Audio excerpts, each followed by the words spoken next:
Hi. We're live. Hi, we're live. Welcome back to our little show, our little shit show.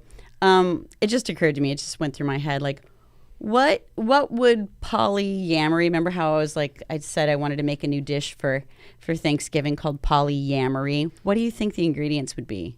I think the different types of sweet potatoes and yams all together, and maybe even throw in like a regular potato, like a russet, just for fun. Ew. Oh, you're fired. And maybe some pork, because then it could be polyhammery. Polyhammery. That's interesting. Sounds a little fusion, a little savory, a little sweet. Yeah. That's real popular these days. Totally. Yeah. Poop is so popular. Popular. Yeah. So I would like to call out my, what was it? Tropical disco leisure slut outfit. Yeah. Tropical disco leisure Very happy slut with this outfit right now. Yeah, I like it. Yeah, thanks. Yeah, it works good on you. It works good on you because you've got ass to go with the tits. If I wore that, I would have like never-ending plateau ass.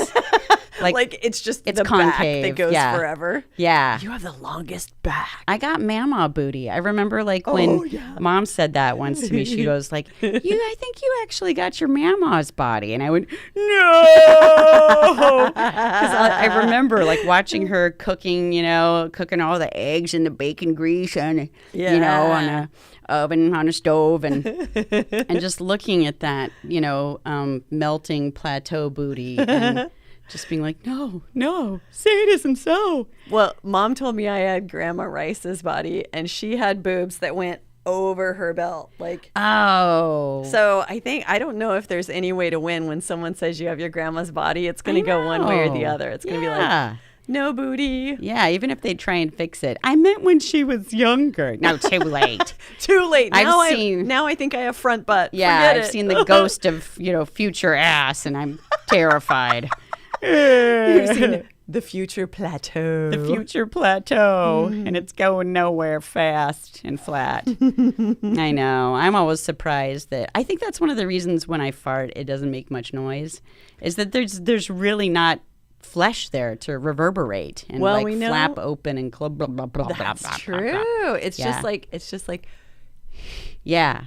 Plus, I think my first boyfriend really liked anal, and we were young, and we didn't know that you're supposed to do an enema and use lube. So he was just raw packing me, as I crawled up the wall. Oh, fuck! So I might have a torn up butthole. I'm now thinking of how around that same time, I think it was the same boyfriend. Remember, you said that you went when you had the warts. And she was like, "Oh, you have a lot of stool in there." So I'm really imagining that he was just pooping. Probably why it was so packed. He was he was packing a butt full of poo. Yeah, my whole transverse colon was just like a traffic jam of turds. Backed up, honking at each other. There's this one semi that wants to get out. Yeah, actually, there's a fleshy semi always trying to get in. Wrong way, you dick. Oh my God. That really played like a cartoon in my head. Oh my God, did you? And then it was coming face to face with my 18-wheeler hauling corn. What was that movie where they raced the trucks, the semis? Anyway. Oh my God. Was it Smokey and the Bandit? It was I don't know. Or there was also one where they were possessed. It was a lot like that one too. Oh, whoa. Yeah.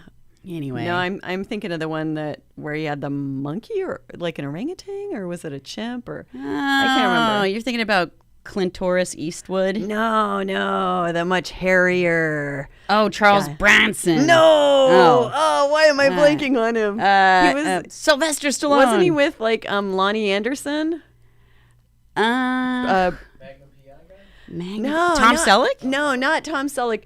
The other hairy guy with the mustache. Hairy guy with that the he was mustache. so popular. Bruce Brent. Oh God, it'll come to me. Not the bald guy. No. Bruce. He was a total sex symbol. Not Tom Selleck. Someone needs that. Tom Selleck. What? No, we both said that that's already. not. No, not Tom Selleck. Nope. And he had a mustache. Yep. Gave free mustache Before. rides. Okay. Before, yeah. Huh. And you think he was married to... Well, let's just look up who was married to Lonnie Anderson. Let's get to the bottom of this bullshit right now. I tell you what. This guy. That guy. Anyway.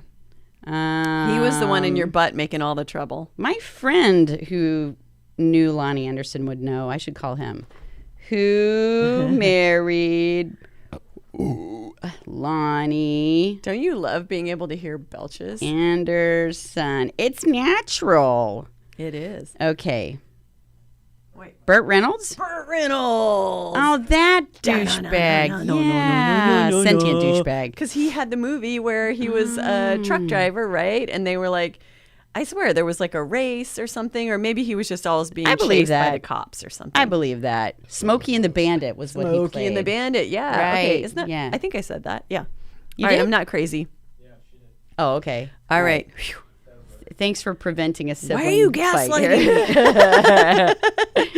Whose side are you on, Michael? That's right. Yeah. Who's buttering your toast? Yes, hey. He's like, no one, so fuck both of you. I ride alone. Yeah, that's right. Lone dog. Yeah. Hey, And we're lone ham wallets. So today I'm just going to actually...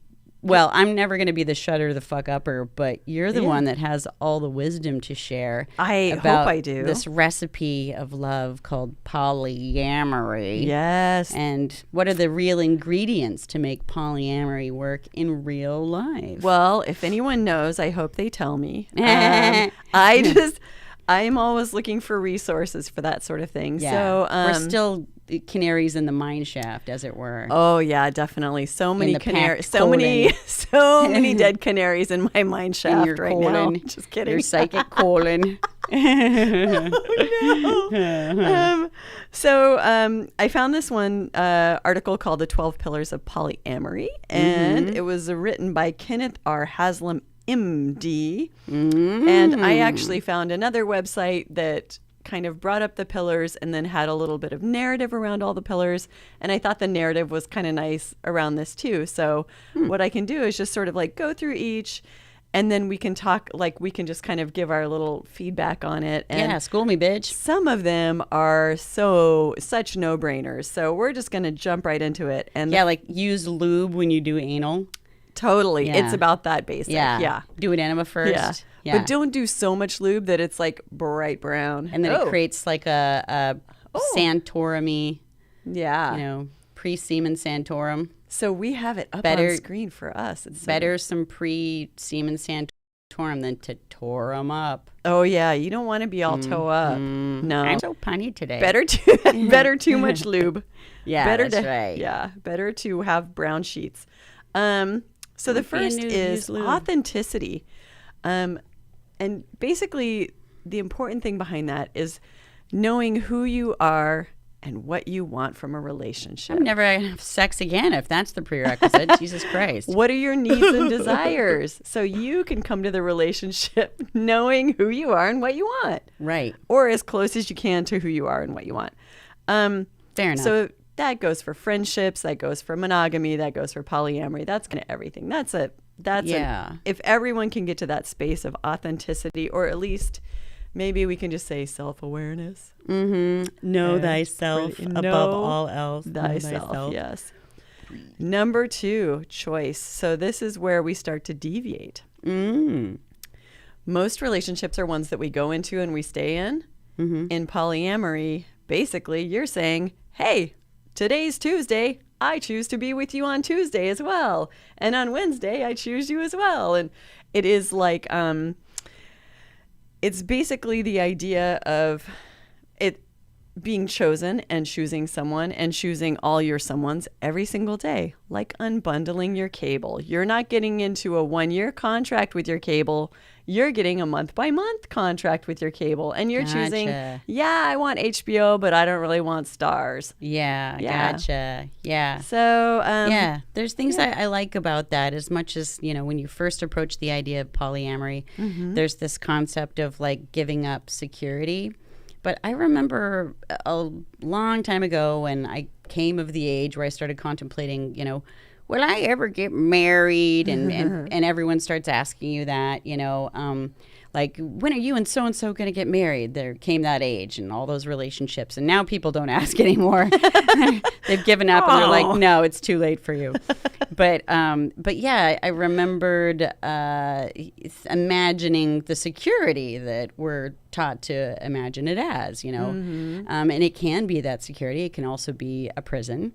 And I always bucked the idea a little bit because I liked the idea of essentially like I never want anyone to feel like they have to be with me. Like if they want to leave, I want them to leave. And as much as I know that would hurt in the moment, I'd rather have that. So in polyamory, I did have a point. In polyamory that like, you know, the people that are choosing to be with you are actually actively choosing to be with you because they're not forced to be with you. Yeah. Unless you live together, and then there's, you know, certain amounts of times you're kind of forced to be around each other to a certain extent. Yeah, like maybe that day that you're really like, oh gosh, I wish I could really be alone, but you can't because you live with them or whatever. Yeah, but maybe they're out dating the other person or something. Maybe you know how to make space for each other in a healthy way. Yeah, they're out with Polly or Marie or whatever. Anyone. Polly and Marie, maybe. Oh,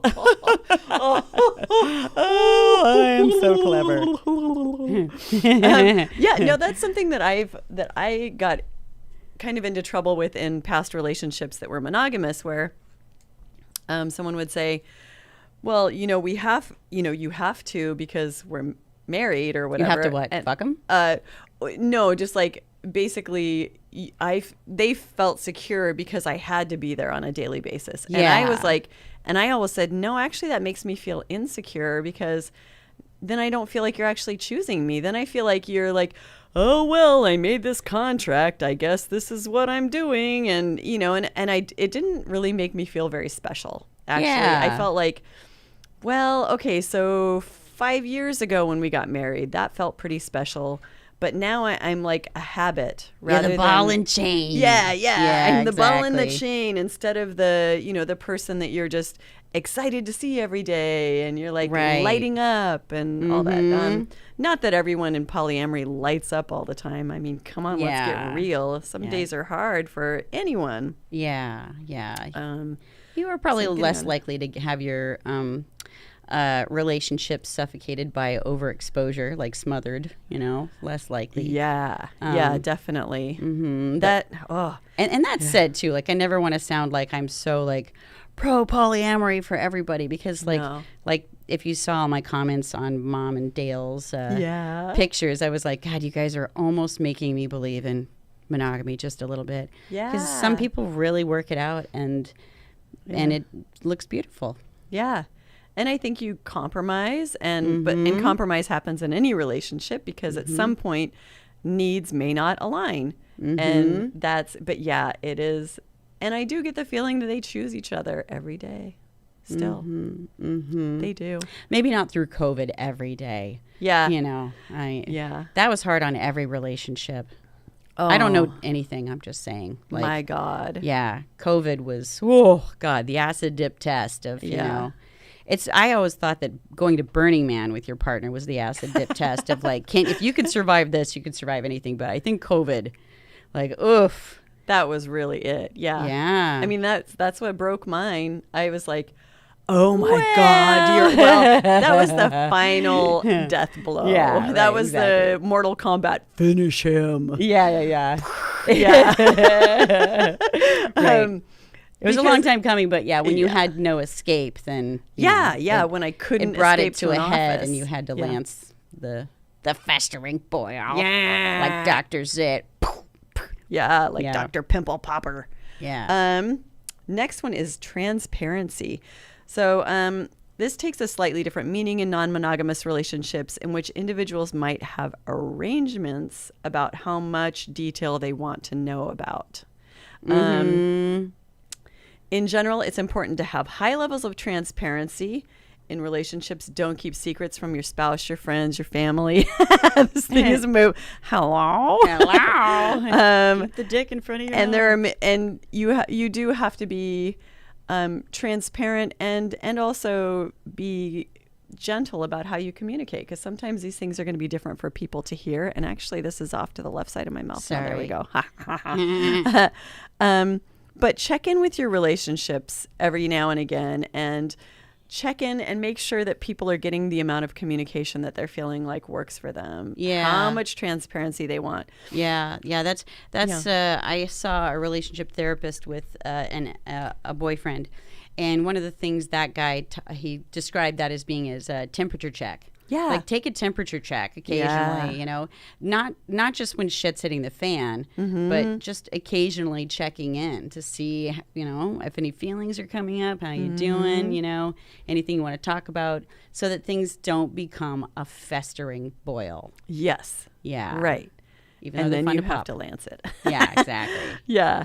And I think it's really important to state that it's great to agree kind of early on in your relationship about how much detail each person wants. And they might want different levels of detail. Mm-hmm. So I tend to be like, I'd rather just kind of know things that might affect my health and welfare, or, that might be something that limit my ability to spend time with you, something like that. So basically something that becomes like a health concern or Right. a resource issue.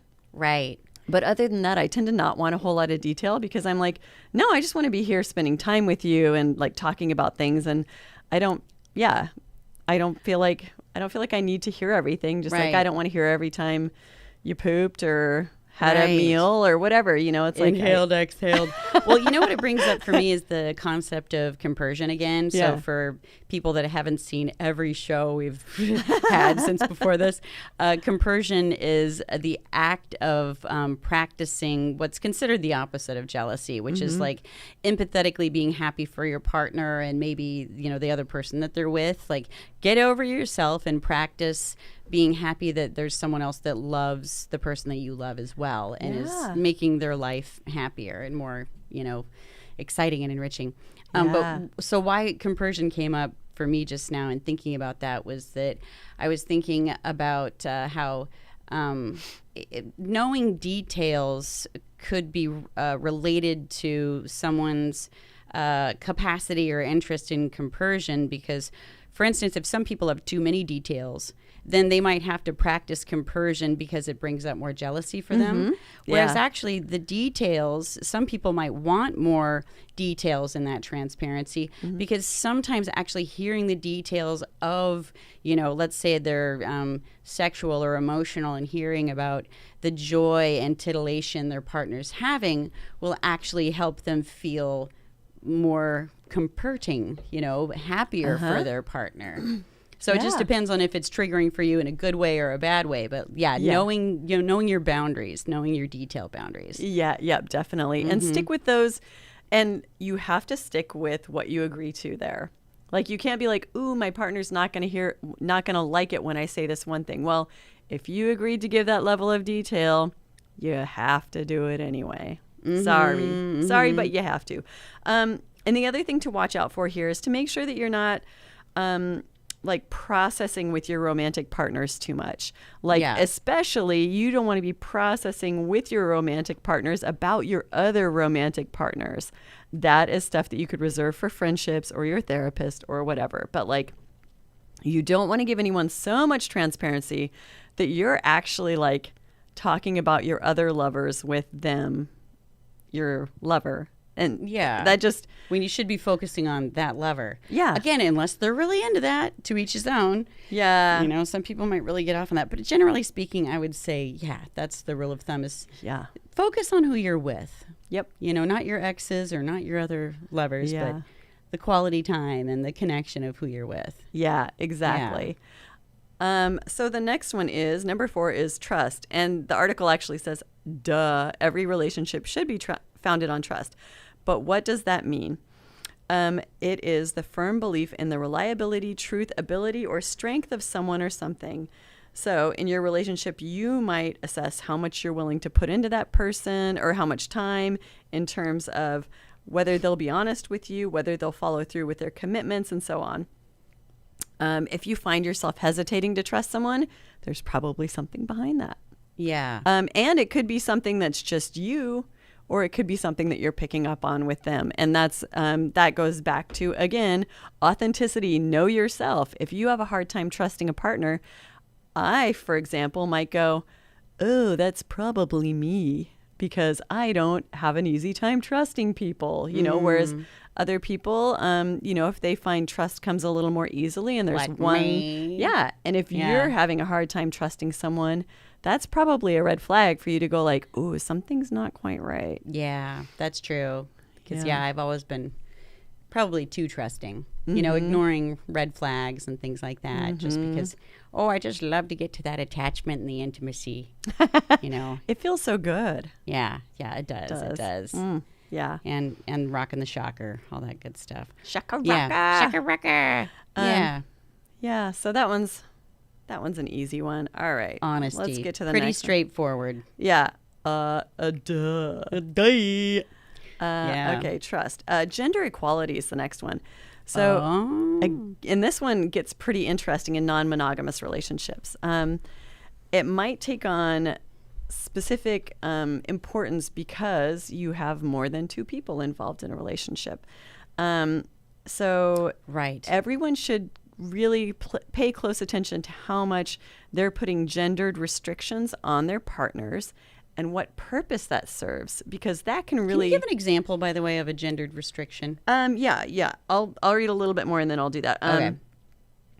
But even in monogamous relationships, you might examine your social patterns and your division of labor. And so when we're talking about gender restrictions, basically sometimes when partners are starting out, and let's say both partners are either heteroflexible, bisexual, pansexual, something like that, they might go like, oh, well, it really feels threatening to me that you might be with another woman, but we can have an open relationship as long as I'm seeing a woman and you're seeing another man. So that way. So you're saying that as the woman. As to the woman, man. I'm saying that to the man. Okay, gotcha. And that way, I feel like, no one can actually take my place and they can't provide the same service I provide or whatever, Right. So it's like. Or the threat is equally balanced. Right. So Like, I've got another go-to, Right. just in case. Right. I've got a backup plan in case you hightail it with newbie boobies. Yeah, exactly. And I think it's interesting, if that is something that you're doing in your relationship, I think it's really interesting to examine why you feel that way. Why do you feel like someone of the same gender is less of a threat? And why does it feel less threatening to you? And is different less threatening for real? And do you feel like maybe you're just valuing yourself for what you can do for them or for a specific body part or something like that? Like you could be like, well, I know that if you're seeing another guy, he doesn't have titties like me, or whatever. Right. Like, are you in a sense kind of like devaluing yourself as an entire person? Because we know that any relationship that I have with someone is going to be entirely different than the relationship that I have with a different person and that they have with a different person. Right. Like every relationship is that combination of those people, whoever they are. Yeah. And that the value that you get from the relationship is the combination of the people, not any one specific person. Right. It makes sense to me that it would kind of be like, if you generally get a concept that your partner is heteronormative, there's, if I'm kind of like feeling into like what insecurity would that be about if I imagine having that come up for me, it would be that, especially if exploring polyamory is a newer thing, and knowing that my partner is more heteronormative and they're seeing someone that's the opposite sex, then there's always the potential or this fear that this conditioning that we have to couple up could be more threatening. Like, if they really fall in love with each other, then I could get abandoned. Even though we've agreed to do polyamory together, all is fair in love and war. It's like when it comes down to it, people are they're gonna chase the new relationship energy high and all the amazing, love hormones that go with that. So I could see where it'd be, more It can threatening. be really, it can be super threatening. You know, when you can tell your partner's got a little bit of that energy happening, like it can be. And I mean, I would say my biggest point here for people is, excuse me, I had to burp. Comparison is a killer. Don't compare yourself to any of your partner's partners. Right. Don't compare yourself. Right. You are unique. You are a snowflake. You bring 50% of the equation to every relationship that you're in. And just know that whatever you bring to that relationship is completely unique, and that nothing compares to you, as Sinead O'Connor would say, and Prince. Compares to you. Yeah. So then in that case, if you look at it like that, like I believe in my bones, like nothing compares to me. You would be the most threatening thing in the world because you are most similar to me, right? Yeah. Let's talk about this scenario. Let's not date make the my same. butthole Let's pucker. not date the same person, because yes, then we're getting into that like, oh, we are kind of similar, so comparisons not. Don't do that. Yeah. Yeah. But like other than that, you just have to just trust that you are so completely unique that whoever it is that you're in a relationship with is going to be having a unique experience. Yeah. And that's also like, that brings up to me that like, you know, I have had the experience with best friends of mine, that they have found the same people attractive I have, because, you know, it makes sense. You have so much in common. Yeah. But also partners of mine finding my best friends really attractive. Yep. And sleeping with them and things like that. Won't name any names, but yeah, so I think that's a really important thing to put into your little commitment agreement, you know, those kinds of details. Like when me and the first boyfriend that I had, that we tried, you know, being above board polyamorous with, that was one of the things I said, like, okay, you know, here's the deal. Don't fuck anyone in any one of my bands. Don't fuck any of my best friends. Don't fuck any of my close friends. Yeah. You know, and I would That's appreciate fair. it if you would like dip outside of the pool of our community, which she didn't do. But the other, But that was a solid rule. yeah, it was. And one of was the other good. things that we came up with was, for me, I didn't want details. You know, I said, like, I don't want to hear who, I don't want to hear how, what, when, where, nothing. You know, Yeah. then I don't have to think about it, and I don't have to practice converting. Right. Yeah. Ignorance was bliss in that regard for me. Well, it is. And I have to say that's part of the reason I feel that way is like, I'm cool if you go to someone else's birthday party that I'm not invited to. I just kind of don't want to hear all the details about it, you know, Right. because then I might feel a little like, oh, I wasn't invited, and that kind of sucks. Well, then there's just FOMO. I mean, FOMO happens in all relationships. Yeah, even if it's Tuesday night and I don't feel like going out and I just want to go get in my jammies, I still might feel FOMO if I know something fun is happening. And, you know, we're all egotistical. We all want the invite. You know, it's like we're all still kids that don't want to be the last one picked for the team, no matter how big we get, you know? I mean, even if you can handle that, it feels good to get the invite. Oh my God. You know? I actually recently had a dream where I was at a sex party with a bunch of friends and we were picking each other like softball teams. For an orgy? Yeah. For partnering up. Oh, gotcha. Yeah. Yeah. Yeah. So, and were you the last one standing? no, I wasn't. I Oh, wasn't. he No, died. I picked one of my partners a little too emphatically and everyone looked at me like, chill out. God, what's Yeah. your problem? Yeah.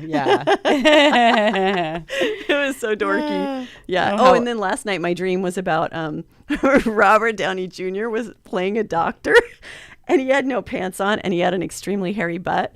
And and I was like part of the scene, and so I'm like on an operating table and I pop up and I'm like, look at his ass, and then I like take like one of those Spinal Tap needles and I put it like up against his rectum, and then I'm listening to it and I'm like, look, hey, I'm listening to his butthole through a needle, and then some spinal fluid came out Ew. out of his butthole. Weird ass dream. I know. I No have a pun intended. Weird ass. Jesus I have a weird Christ. ass brain. Yeah, you Anyway. were listening to his Robert Frowny Jr. But okay, Through that one wasn't very funny. Through a thanks. giant Gauge needle. Yeah, Yeah. you got to throw it all out there, for some of them to land. So That's right. Someone wants a pun. Yeah. All right. The next one is another no-brainer. Honesty. So I related. thought we already did that. Oh, trust was the other We did no-brainer. trust. Honesty. You must be honest with others. And let's just say honest about what you want, honest about what's okay, honest about what's not okay, honest about what you want from moment to moment, honest about what your fears are, honest about as much as you can possibly be honest about. Yeah. Just do it. Just be honest. Just do it. Well, be honest. And isn't that one of the main reasons too that people get into polyamorous relationships or find them attractive is the concept of being able to be free when just free with the decision that you've made and not to have to hide your feelings for other people, your impulses, your attractions. That's the great thing is along with honesty comes freedom. Honesty, yes. Yeah, hand in sounds hand like with two hippies in an orgy. Freedom, yeah. With honesty comes freedom. Another polyamorous relationship. Yeah, baby. Yeah, I do have to say that in the past, I may have done some lies by omission. And I think that a lot of that, maybe let's say the flip side to honesty is judgment. Don't be a judgmental butthole in your relationships. Like, come to people with I feel statements, come to them with your expressing your feelings, but don't come with judgment because then you are more likely to get lies of omission and some deceit. Right, that's true. That's a really good point. And a lot of the time too, I think that people they judge that which they don't understand. But they also judge in moments of fear, when fear comes up for people because fear is one of the things that we use to detach emotionally, like from other people. And that's, I learned that from reading one of those attachment books. They were saying that that's what avoidants do a lot of the time in their judgment of other people, is they're trying to justify the reason for pulling back from you. They need to pull back so that they can downregulate their emotions. Yeah. But they don't know how to just do that. So they judge you so that they can justify pulling away, saying, you're not worth my love.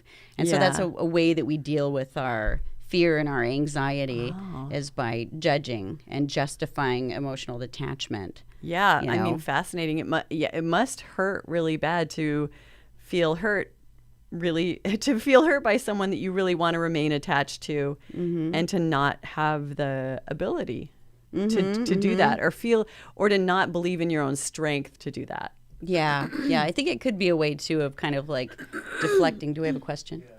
Oh boy, a question. We've got a question. One of the elements I love is the present moment with my partners. These moments are often good ones because we don't live together 24/7. Yeah. And therefore rarely argue about the dishwasher organization. Well said. Well said. So true. Yeah. That's what I've often brought up, with people in talking about how now, after many years of serial monogamy and having a lot of long-term relationships, in fact, pretty much only that, loving getting to the place where I am really invested and committed to living by myself. Well, even though I have roommates, I love having roommates, but not shacking up with a partner, because I remember how many times it was like, who took out the garbage and whose turn it is and how to do the recycling. How many, boner killers there are living together. Oh my God. All those moments of having to figure out domestic bullshit. And, the thing I noticed about having roommates that I find interesting is that now that I have roommates, I think that when you're in an intimate relationship, there's a lot of, figuring out your power dynamic, and also a lot of tendencies to be interpreting other people's actions towards you, how they live with you, and whether or not they're respecting your opinions and your needs. There's more of an enmeshed power struggle that's almost always happening, where I even noticed that shift in myself in a tremendous way living with roommates now. I don't take it personally, like how people are doing things as much. It's sad to say I give them a lot more freedom of choice and space to do things how they want to. I don't feel like we have to agree on everything, how to do everything. And that feels good. I like that space that I even am able to give people. And I like this being able to get that space back, you know? That's a huge one. And I'm trying to think of which one that falls between, like which one of the 12 pillars that falls into, because it's almost like authenticity. It's like knowing yourself and not over identifying with the way that someone does something or what they're doing. Like, you know, is boundaries one of them? Because like to me, that's what comes up for me is just boundaries. It's like how they describe it in that book. I think maybe it's called Boundaries, but they said knowing where you stop and I begin. Yeah. And that's important. Yeah. You know, being That's able a big to one. let people have their boundaries so that you don't get I think that's one of the things that I find smothering looking back in all my monogamous relationships is feeling like we have to agree on how to do everything together. And now in my last relationship, I remembered that, you know, saying that over and over again is like, I don't want to have to agree with you on everything. No, like, hell no. I really love not agreeing with you on everything as long as we can do it peacefully. Oh God, what a relief. Yeah. Like I just don't agree, and that's fucking fine. Yeah. You know? I think that might fall under self-determination, perhaps. But we'll get there. We'll find out. Okay, We'll see if that rings true. Yeah, right. Next is open communication. And this one kind of falls into everyone's communication preferences. What type of communication do you prefer? Are you a phone call person? Are you a live only person? Are you texting? How often do you like to be communicated with? Like, what makes you feel nurtured as a partner? Right. Some people love having downtime where they don't hear from anyone. Right. And that makes them feel safe and nurtured. And other people like to have kind of constant, like, hi, I'm thinking of you. Hello, how are you today? Yeah. You know, and just like, and that makes them feel good. And so I think it's good to have that discussion early and sort of fall into a rhythm and just know that these things are important, that how you approach people and how often. Yeah, what is they very need to feel important. loved and safe in the relationship. Exactly. Yeah. Yep. Well said. I agree. Yeah. And there is no right or wrong answer, of course. And don't you find, like, I find it interesting how much I've changed through the years. And that reiterates that, you know, even more that there's no right or wrong answer, because what used to be right for me is wrong now. Yeah. You know, I would feel smothered by Exactly. what used to feel right. Yep. And now exactly. I'm like, oh, God, you know, I get it. You love me. Hi. No, I do love. Yeah, I do love. I love little things that are just like, hey, I'm thinking of you. Like that just makes me feel special. And then also, there doesn't need to be a big novel behind it. It's just like, hey, thinking of you. Hi, you know, Right. Like that feels good, but it doesn't have to be like a novella. Right. Well, and it's good when someone's transparent about, like, you know, whether they're it's a bid for reconnection because they're feeling, you know, needy or insecure, having a need, or whether they're just, you know, it's just literally a bubble of thinking about you that comes up that doesn't have an agenda or a need back or something like that. Yeah, exactly. Like, yeah. hi, you're cute. It could be that. Next is non-possessiveness. Oh my God, if we could all learn this one. Yes, amen, me. hallelujah. Repeat after me. Amen. I do not own anyone, nor do I own their time, Yeah. nor do I own their Freedom, attention. freedom, I own only my own. Yeah. Yes. So yeah, there are a lot of automatic thoughts that are going to come up in relationships, especially like if you're in love with someone and you feel a deep level of intimacy, there might be a lot of automatic thoughts that come up for you. Things that you don't even realize are automatic thoughts, like, you know, especially if you do live with someone, like that if you live with someone, you might be assuming that you own a certain amount of their time. Guess what? You don't. Unless you both agree to it, you really don't. Yep. So you do have to do the work to get past those automatic thoughts. And like the way that I've found that works for me, everybody's different. I journal.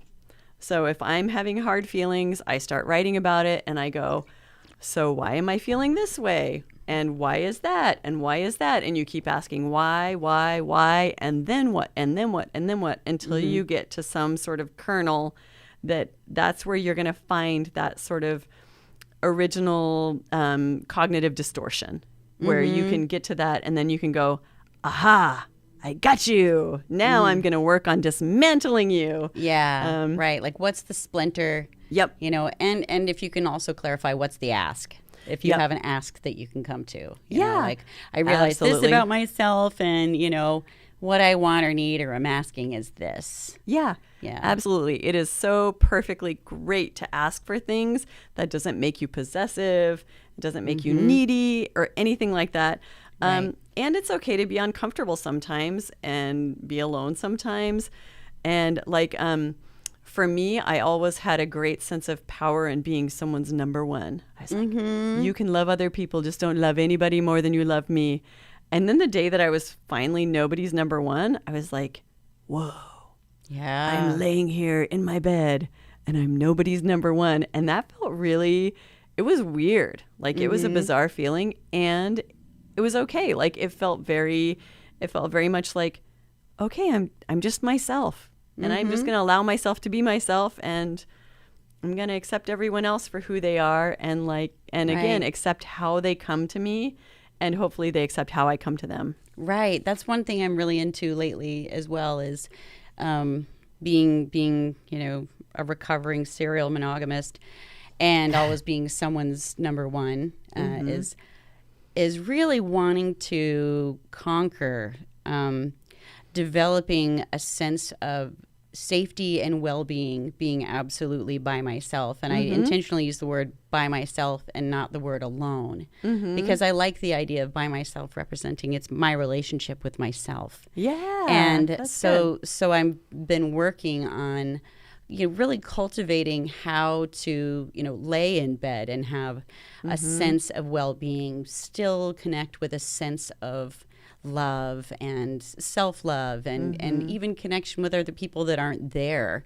which I hope is a, you know, feeling that stays with me and a practice that stays with me even if I end up with, you know, partners in the future and stuff, is like, you know, instead of just over-identifying with that one partner and doing that interdependent dance that can oftentimes be the thing that leads to suffocating the relationship because you Yeah. try to get too many of your needs met from that one partner.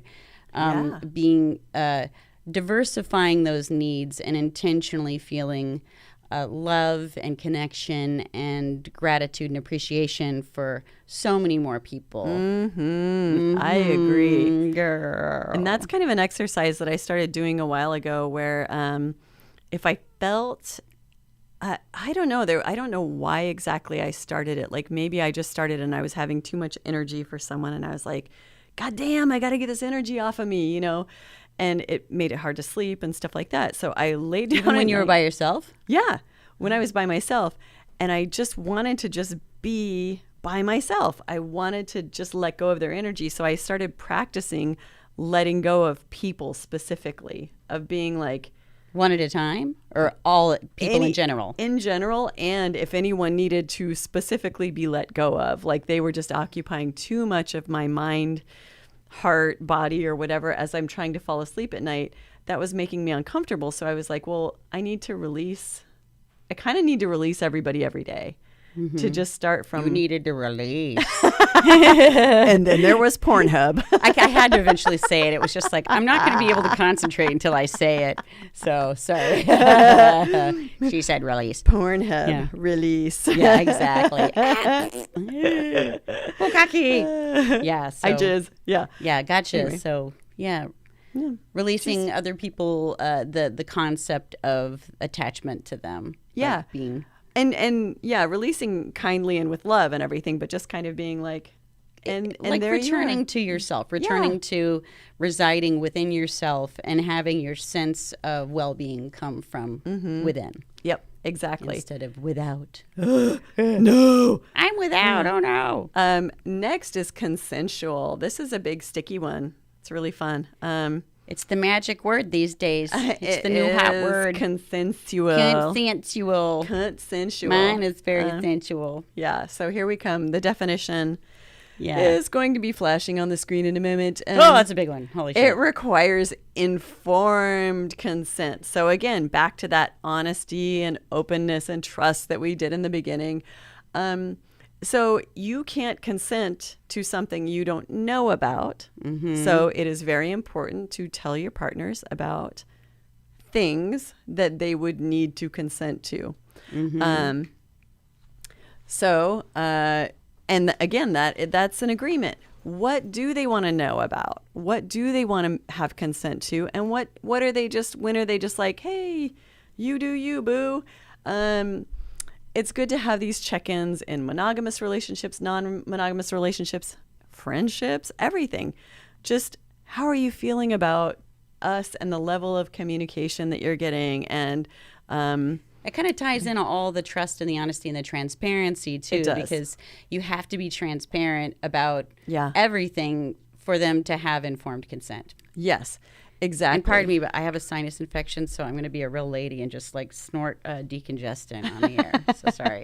Keep going, Shar. So I think that one thing that is troublesome here in this definition, they get into like, they kind of start getting into agreements ahead of time. And so, of course, my mind goes to like, okay, so you're going to a party with your partner and there's going to be other people that maybe you're interested in playing with or something like that. So this is specifically like sexy party sort of stuff. Gotcha.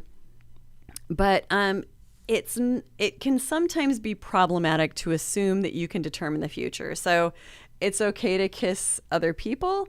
What about dates? Stuff like that. Well, I think it's good to have like general boundaries when you're going into something, but you can't always know everything that you're going to want to do. So make space, as much space as you and your partners can make, for what each person wants and needs. It would be maddening at times to be like, so do you think you're going to have sex with anyone tonight? I'd be like, I don't even know who's going to be there. I can't say that I'm going to want to have sex with anyone. Yeah. You know, like, and I also can't guarantee I'm not going to want to, but the question is, what are you comfortable with? Yeah, Because exactly. it isn't just about like what I want. It's about what we agree upon. So it Right. is consensual. Yeah, and asking that person, like, what does that bring up for you, that concept? When you have that idea in your head, how does Right. it make you feel? What Yeah. comes up for you? Yeah, and what can we do to make you feel good? And if that's a hard no, then accept it, Yeah. and talk about that. Maybe don't talk about it before the party, maybe after the party. And what this brought up for me is checking in and just being courteous and be aware of your partners. So like if you're at a party, and imagine you went to a party with your best friend, you don't just like wander off and leave them alone if they're having a bad time. Sex parties are the same way. If your partner's not having fun, if they're not connecting with anyone, and you're having a great connection with someone, you don't just ditch them because our agreement was it was okay for me to have sex. Yeah. That doesn't feel good for anyone, and it's not going to feel good for you the next day when you're all sober and your partner's sad. Yeah, unless you've consented ahead of time that you're both allowed to be complete narcissistic sociopaths when you get to the party together. And then that's fine. Yeah. As long as it's consensual narcissism and sociopathy. Yeah, we agree to ignore each other and act like we don't know each other. Exactly. Perfect. Just check in, be open, use I feel statements, please, and thank you. Yeah. Don't fall into the blame game. Yes. No. Nobody likes that. Nobody likes to be judged. Nobody likes to be proven wrong all the time. Like for me, if I'm wrong, I'll be like, okay, I'm wrong. Can we move on now? Like this is actually like physically No, but I want to painful. punish you. Yeah. Can't I punish you? I really get Yes, off on the yes. power I feel when I punish you. I'm right and you're wrong. My ego loves this game. Come on. Flog me. Flog me.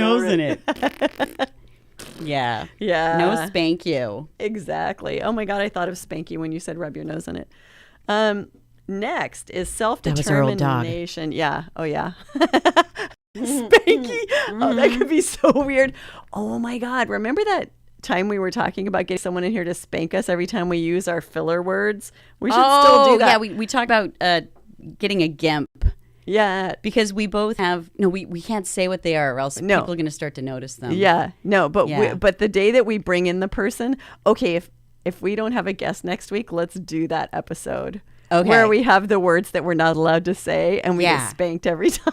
Yeah, exactly. Yeah. Oh, God, Whipped what by a the tangent. gimp. Oh, my Yeah. God. So we have 3 more to do and 10 minutes to do it in. We got this. We got All right. this. I believe in us. No squirrels allowed. Next is self-determination.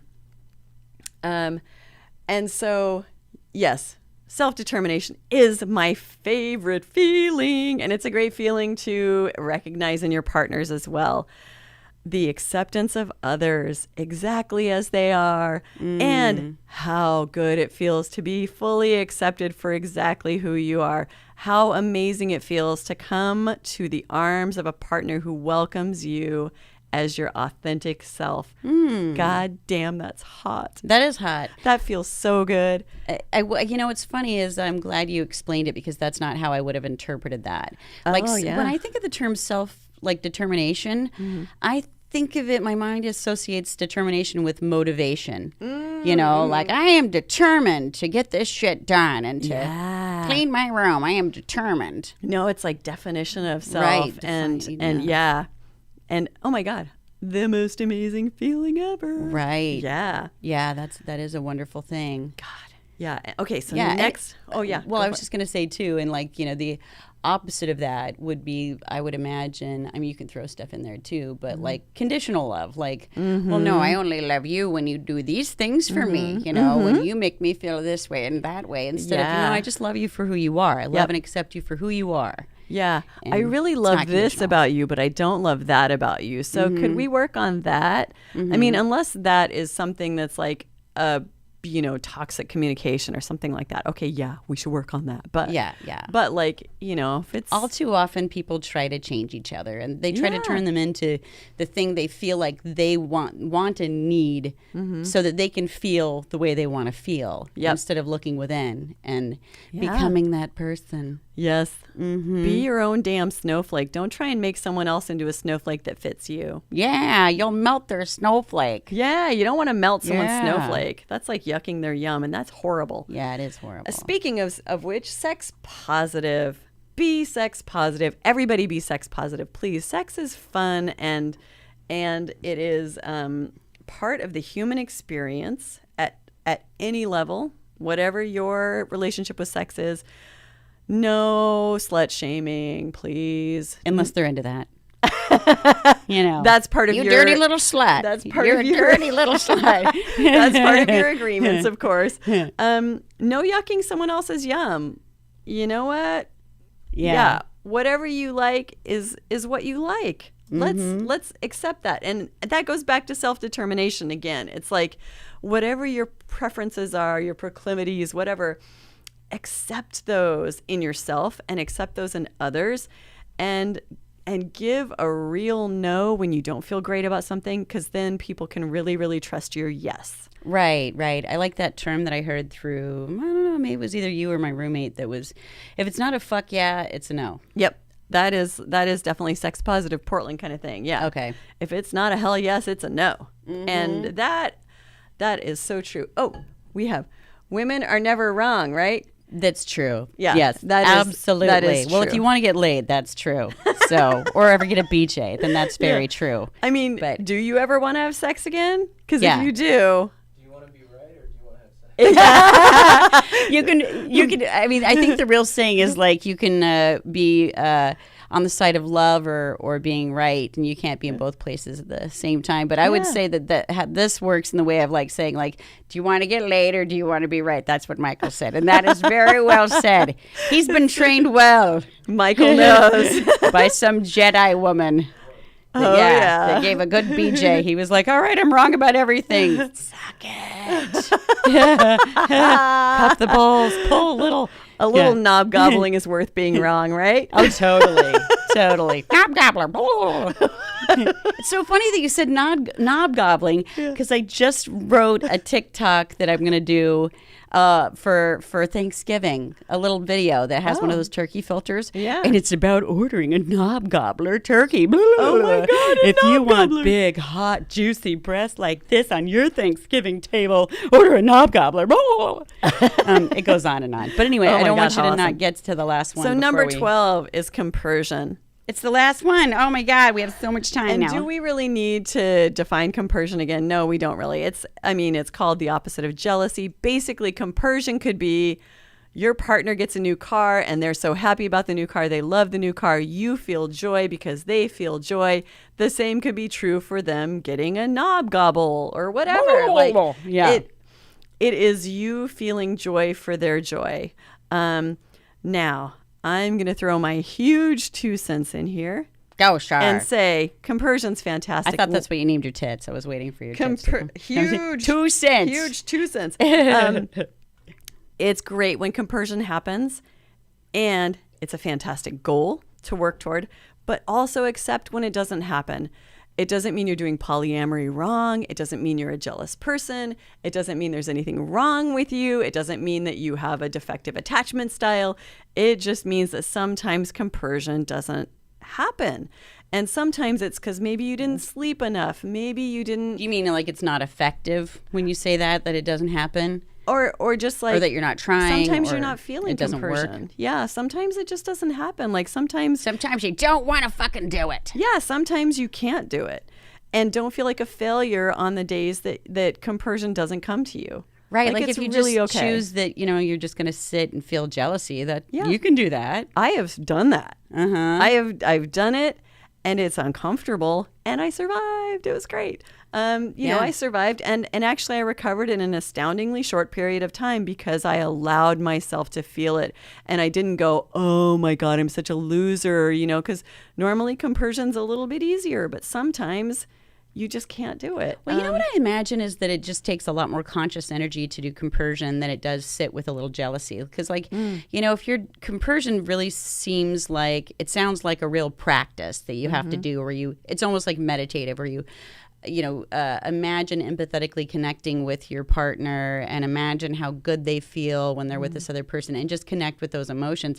It sounds like there's a lot of like visualizing that has to happen with it. Whereas if you're just tired and you got other shit to do and you don't want to focus that much, maybe just sitting with a little bit of jealousy and developing tolerance around it, or acceptance is a fine thing to do too. Yeah, instead of trying to constantly escape these negative emotions. Yep. Just sit with it and accept it. And, maybe the resistance is worse than just opening up to it and feeling it. Yeah. Or thinking it needs to go away. Yeah, exactly. And jealousy can be a great indicator for you about maybe something that you need that maybe you didn't know you needed. Like you say, oh my God, my partner is just really on their best behavior with this person, and I'm feeling jealous because of that, because they don't bring their best behavior to me.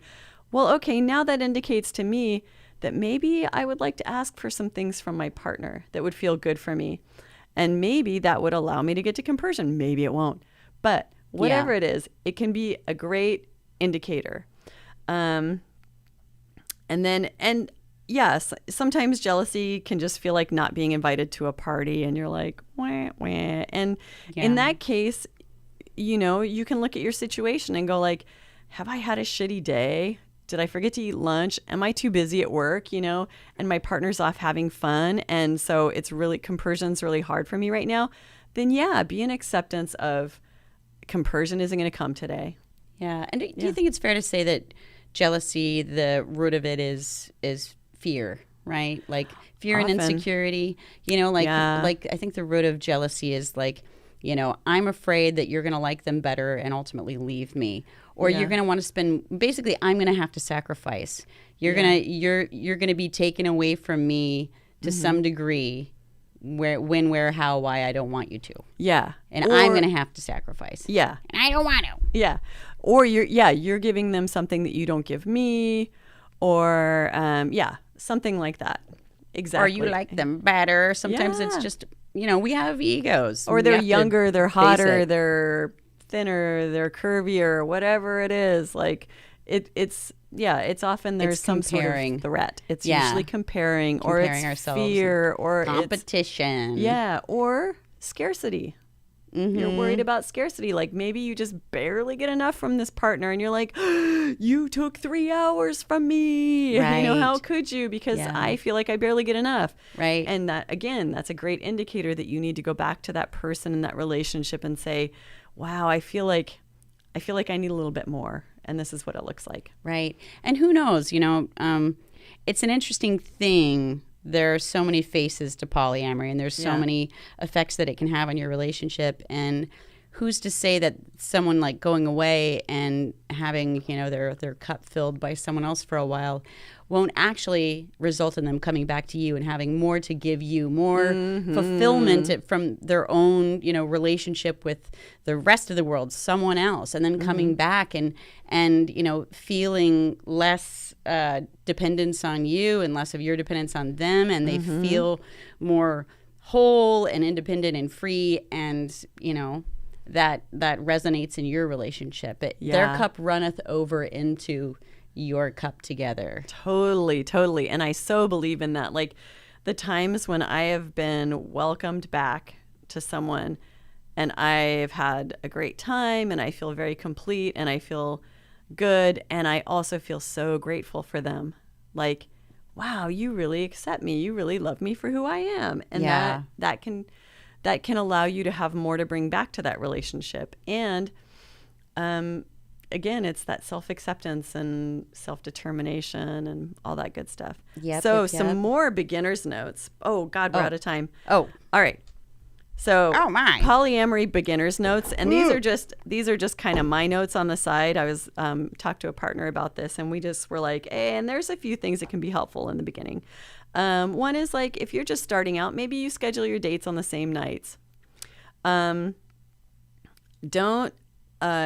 that's kind of an easy one, because then you're less likely to get into a situation where it's like, oh yeah, well, you had a great night because you had a date tonight, but I didn't. I had to feed the kids and I had to wash the laundry. And the devil's advocate though point, I also could see where both people in the beginning as noobs would end up being distracted on their dates, so it could backfire. Oh, well, they need to learn. I mean, they're going to have to get used to that. Yeah, it's true. Because one person staying home and being miserable.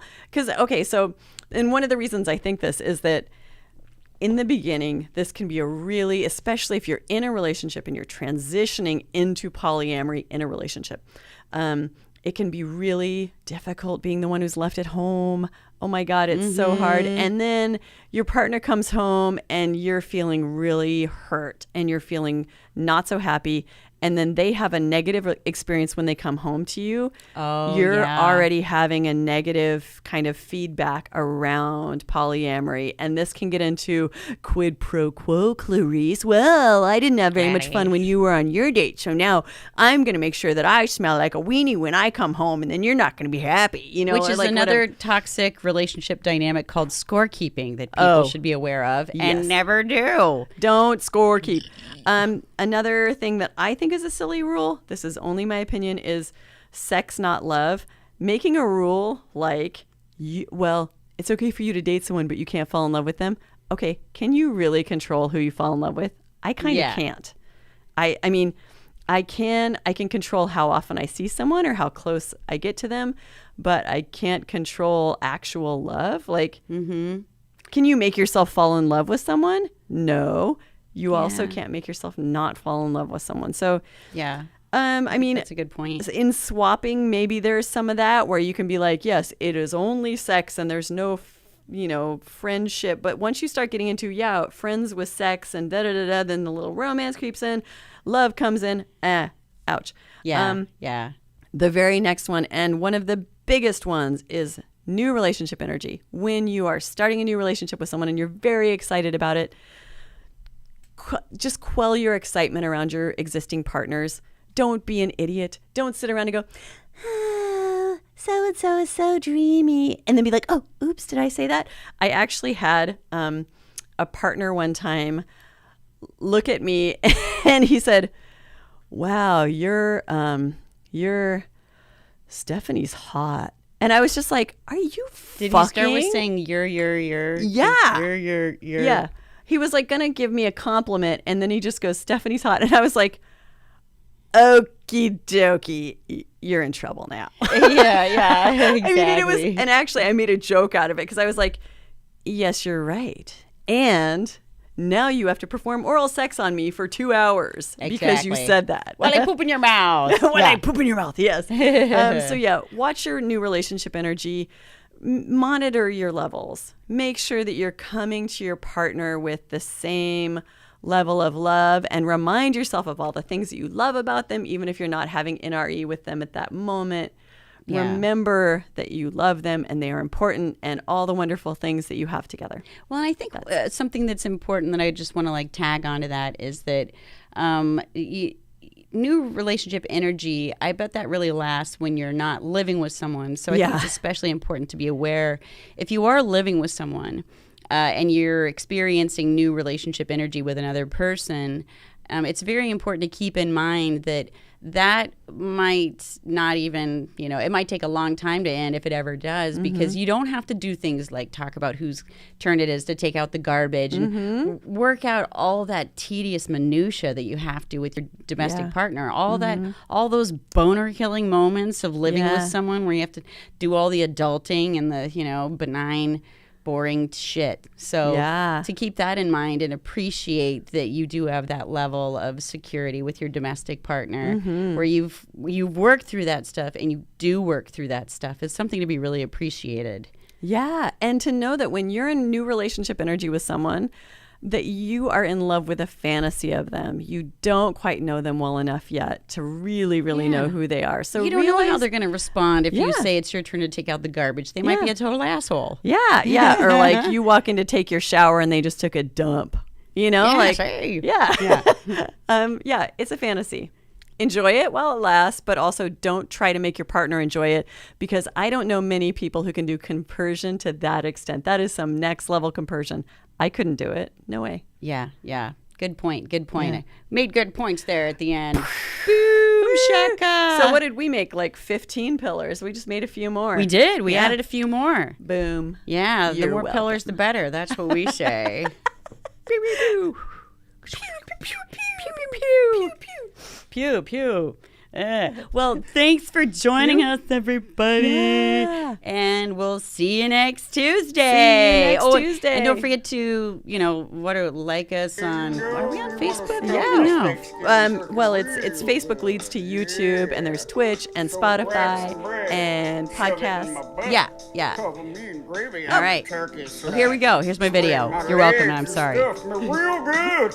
Eat me all night like you know you should. Yeah. Maybe the next day too. Make some sandwiches. Were you opening your eyes really wide? Yeah, okay. Just making sassy eyes. Bye, everybody. Bye. See you next Tuesday.